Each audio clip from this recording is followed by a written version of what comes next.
Hello and welcome back to Seconds Out. My name is Ayman Khan here with Mind for Boxing trainer and probably my favorite voice in all of boxing, all the way from Las Vegas, Kevin Barry. Kevin, sir, how are you doing? Ayman, what a nice introduction, my friend. Thank you very much. The check will be in the mail. I love how you put the inflection on it as well, Kevin. But yeah, Hey, great to be on with you and great to be on Seconds Out. I appreciate you being on here, Kevin. Now, Kevin, let's jump straight into it. I want to pick your mind on the heavyweight division. A lot of fluidity in the heavyweight division right now. And at the top of it, we're waiting for, hopefully, we get the announcement that Tyson Fury fights Oleksandr Usyk, likely to happen in Saudi Arabia. Now, you're someone who's had, especially Tyson Fury, in your gym. You managed to cast your eye over him. I wonder how you would break down the fight between Fury and Usyk should we finally get the fight announced. Well, as a big boxing fan, especially somebody who pays close attention to the heavyweight division, that's a fight that I've been waiting to see for a long time. Um, but I tell you what, I'm also a little concerned. I'm concerned for one that they haven't already signed the fight. I'm concerned, secondly, that Tyson has indicated and given reference in many interviews to the trouble that he's had with his right elbow. I myself have had a number of fighters with elbow problems in the gym, and I know how restricted that can be, and I know how painful it can be on a daily basis. And a fight of that magnitude and a fight for all the belts that we as fans have been waiting to see so long, you need to be 100%. And I would not at all be surprised if we see Tyson Fury once again go under the knife and get that right elbow fix before the Usyk fight. So I'm thinking that fight mightn't happen till the end of summer. I know a lot of people are very anxious and they're rubbing their hands together and they're going, this fight's going to happen in March. In the beginning of the year, we're going to have an undisputed heavyweight champion. But I don't see it like that at the moment. Hopefully the fight does materialize, and if it does, Kevin, there's an old adage that runs through boxing, being a good big man beats a good little man. It's not as simple as that for sure, but No. are Fury's physical prowesses and boxing skills enough to overcome Usyk's technical ability in the ring? Look, most definitely. The answer to that question is yes, of course. But when you talk about a good little man will always be beaten by a good big man, well, Mike Tyson had a huge run for many years, knocking out big men. Um, Look, I think Tyson Fury is a very special fighter, a very uncommon fighter, a fighter that only comes along once in a generation, and um, we all look at his performances in the trilogy with Deontay Wilder. And, it was obvious after that he is the number one fighter in the heavyweight division. He does possess the skills, the movement, the reflexes, the boxing IQ that a real champion needs. And I see Tyson with his size, his stature, his height, his reach, um, making this fight very difficult for Oleksandr Usyk. We all know how skillful Usyk is. We all saw the boxing display he put on against Anthony Joshua. Um, but we also saw the adjustments Joshua made in the second fight. And I think, Fury will be looking at some of those things. I know that Tyson Fury is not going to stand there and allow Usyk to dictate the terms of the fight like Anthony Joshua did. I think we'll see Tyson being far more aggressive, taking the fight to him, exhausting the little man. I don't personally believe that Usyk has the power to hurt Tyson Fury. Um, uh, we know the resilience of Tyson Fury. We've seen him on the canvas in the three Wilder fights. We know he's a very resilient man and a very hard man to keep down, and has a huge will to win. And I just think Tyson's too big. Mhm. Kevin, let's flip that on the inverse. How do you feel then, or what do you feel are Usyk's best paths to victory against Tyson Fury? Should he get the win over Fury? How does he get his hand raised? Well, I tell you what, I'm sure that when I say I'm sure, I know that um, Oleksandr Usyk has an excellent coaching staff. Um, Mr. Lomachenko has done an amazing job with him of designing game plans and a skill set that has kept him undefeated in his professional career. And as a gold medalist at the Olympics, we know how talented he is. So I'm sure that they'll be looking for a game plan with a lot of movement. There'll be no secret there. They'll also be looking to fight Tyson in close to try to smother his reach and his height. But when I look at that, I see that playing into Tyson's hands. He's very good at punching on the inside. He's very good at using his size to lean all over you, to put his weight on you, to drag the energy from your legs, and to tire out an opponent. So look, it's going to be very, very interesting. But when you get a guy like Usyk, who has tremendous movement, who is very, very good with his feints, laterally he's a very gifted fighter. So there's a whole lot of things. That's what makes this such an interesting, exciting fight. Mm-hmm. I tell you one thing for sure. There'll be a rematch clause in this fight for sure. There has to be. The only thing I don't like is we saw Usyk in his last two fights with Joshua, and he really started to grow into his heavyweight body, more so than when he first made the transition in the fights with Witherspoon and the fights with Chisora, where he looked very much like a guy trying to be a heavyweight but could never be there, never have the strength there. He has developed. He is a lot stronger now. I don't like the two fights that Tyson Fury had last year. I thought that the fight against Dillian Whyte was a waste of time, and I think the fight against Chisora was nothing but a joke and a see you on your way to my old mate Dereck Chisora by Tyson. That's not going to help Tyson a lot. But when I look at those two fights, I sort of think, well, if he really has been suffering with elbow problems, he was looking for safe opponents, and then Dillian Whyte and Dereck Chisora, he found two very safe opponents. Mm-hmm. Before I move on to my next topic, just you mentioned Chisora there. There's a lot of contention after the fight as to whether Chisora should retire or not. Do you have a stance on that, Kevin, having seen Chisora through his career? Oh my God! Look, Dereck Chisora has been he's been great for boxing. He's very, very popular. You always get your best, but come on, when is enough enough? The latest things I'm hearing is that Dillian Whyte wants to fight him in a cage.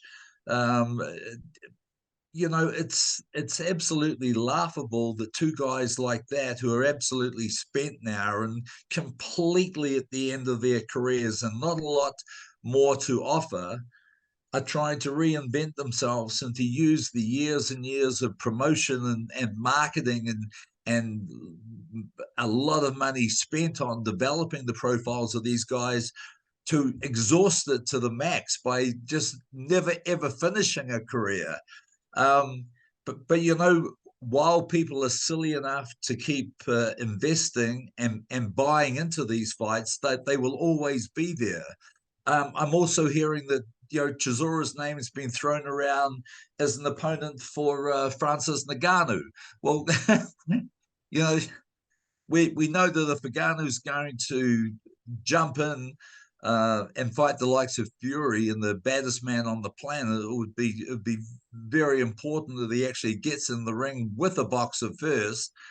And I'm looking at Dereck Chisora as the perfect opponent for someone like that. But it's just, Derek's made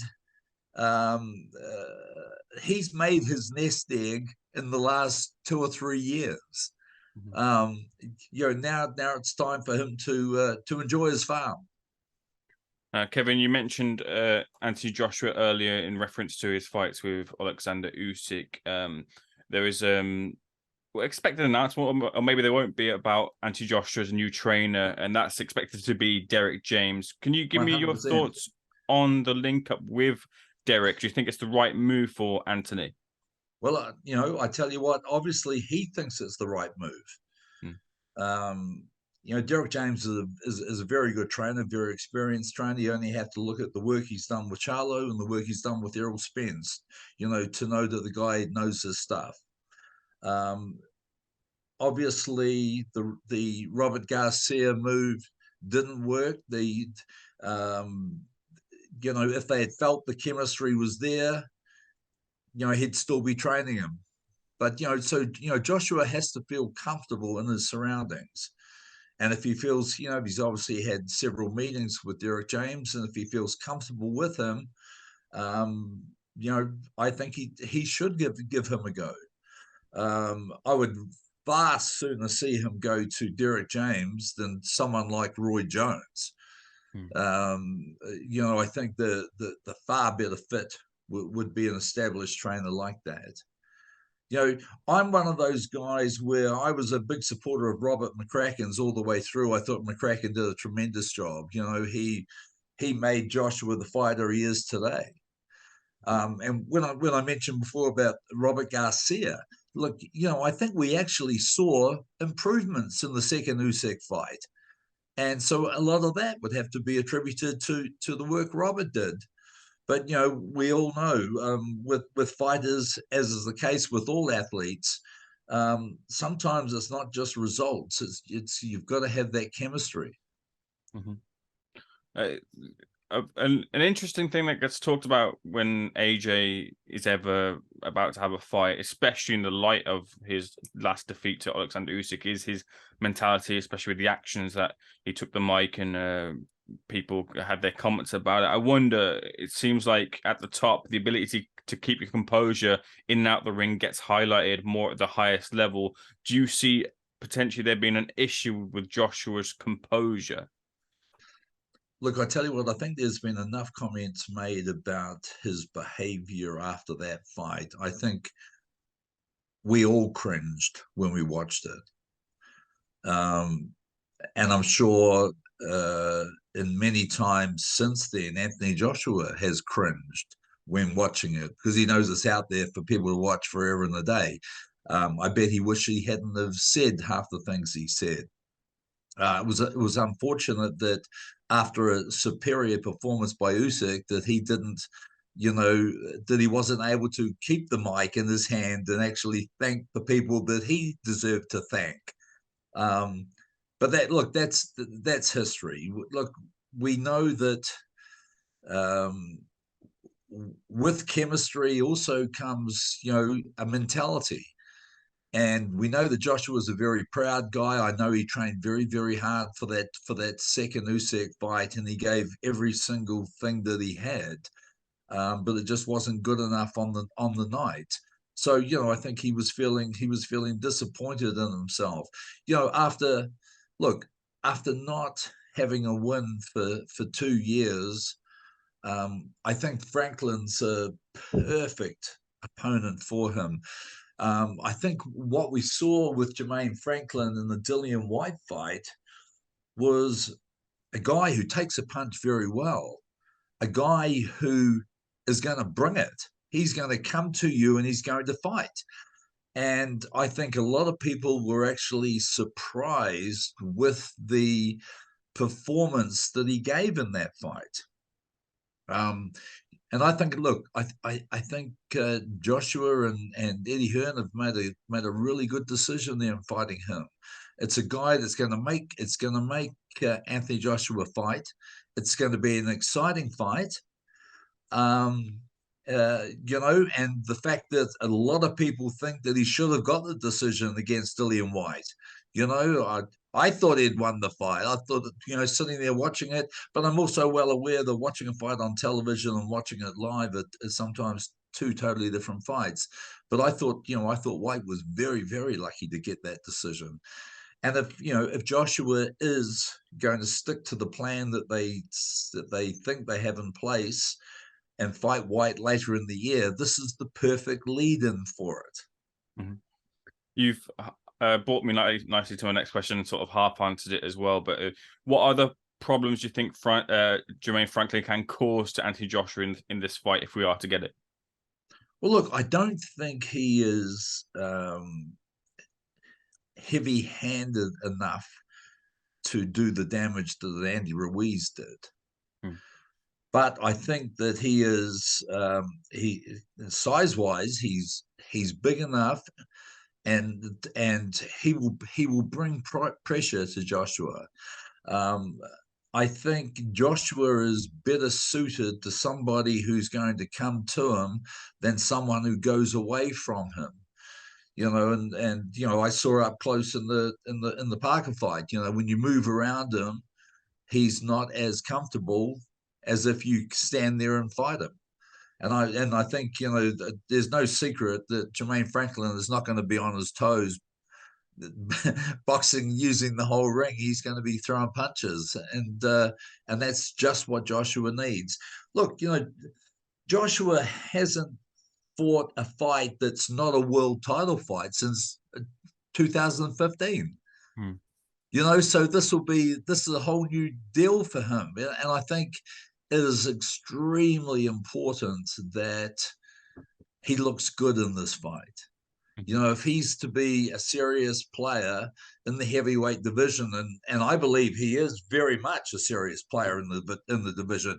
Personally, myself, I think we have 6 real fighters in the heavyweight division, and the rest I think are just making up numbers and looking for an opportunity.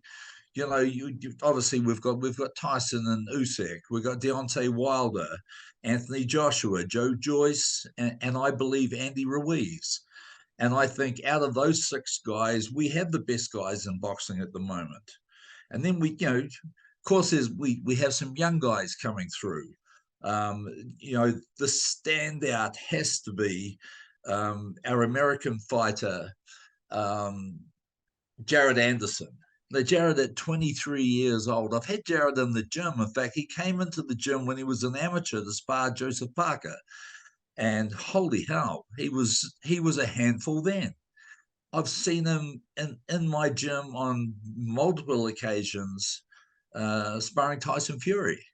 And he's a bloody handful. This guy has, right from the beginning of his career, he's jumped all in. And I think we've seen a lot of excitement, a lot of development.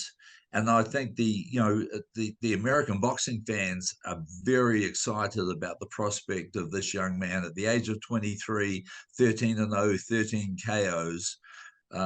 He looks every bit like the heir apparent, and he will be ready 18 months to 2 years to be fighting for the world title. I think we're going to the boxing world are going to learn a lot more about Jared Anderson. Kevin, bridging over to the American side, but sticking with Joshua for the moment, do you think we will potentially see Anthony Joshua versus Deontay Wilder this year, or more likely to maybe see Joshua Fury this year? And of the 2 fights, which do you give Joshua maybe the most success, most likely success against? Look, I don't think with what Fury's got in front of him, the unification fight with Usyk, I'd like to believe that fight has to happen, and I think that it's obviously it's worth a lot of money, but I don't think money for Tyson Fury is the issue. I think he wants to get all the belts. He's a very proud guy, and he believes he will. So that fight has to happen this year.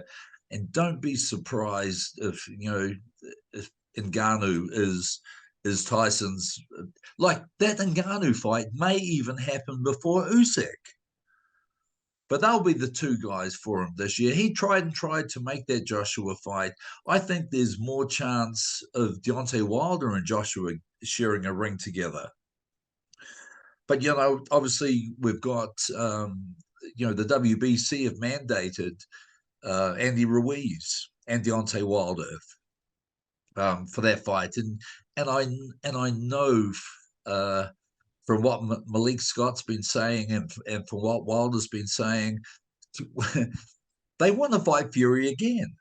They've fought him 3 times, and I think the way that the third fight was, I think the boxing community would welcome it with open arms. It was such an incredible fight. I think they would watch it a 4th time. But with and of course with Ruiz and Wilder fighting each other, the winners will be on a direct path to fight Tyson Fury.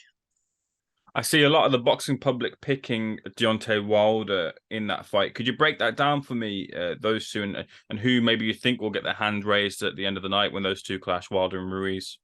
Look, I tell you what, I've got a lot of respect for both guys, and I think it's a great fight for the fans.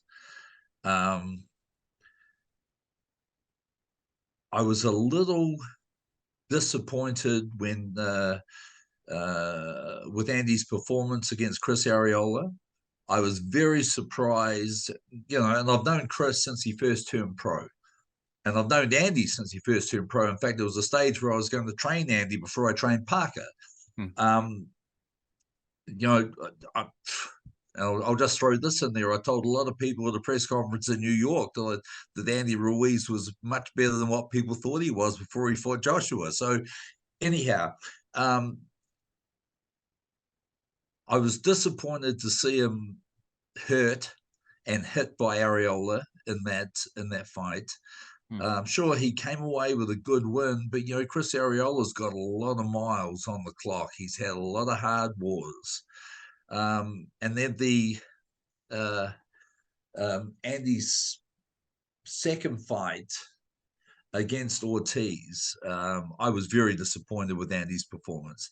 He did not handle the southpaw style at all well, and was hurt a couple of times during that fight, and was marked up a lot. And we all know Luis Ortiz is a tough campaigner, but God, he's like 43 going on 60, and it should have been a comfortable win for Andy, and he made really hard work off it. Now we know when Deontay Wilder fought both those guys, he was punishing and damaging. Wilder is a big, scary guy with phenomenal power. And I'll go back to what I said before. He had Fury on the ground 4 times in 3 fights. And we know Tyson's is very durable. So, I look at that, and I look at the fact that, Joshua had Andy down. Arreola had Andy down. Andy would not want to get hit with the right hand of Deontay Wilder. That is, it's a pretty special weapon, and I don't think there's too many guys in boxing history that have the fearsomeness and devastation that he has in his punches, especially his right hand. And I don't really believe that the Wilder will get the true respect as an incredible puncher until his career is over.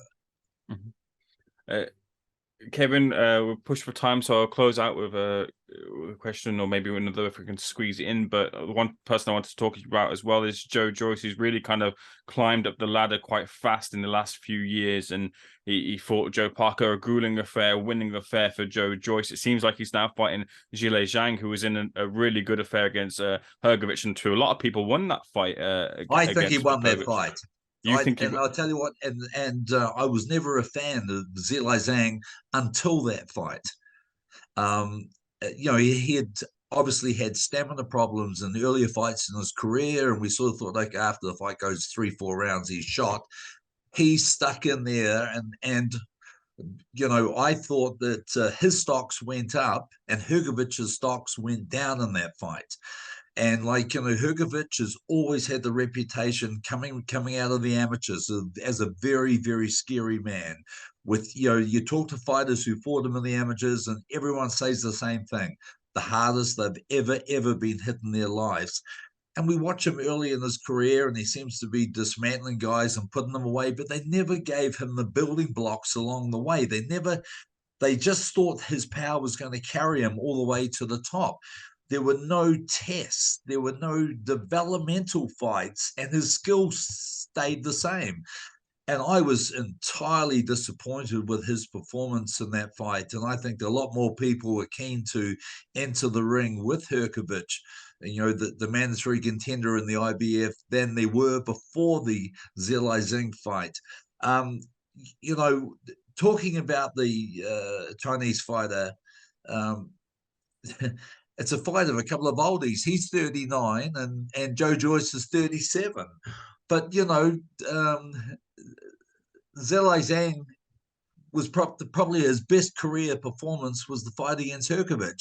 So which is going to put a lot of eyes on that fight.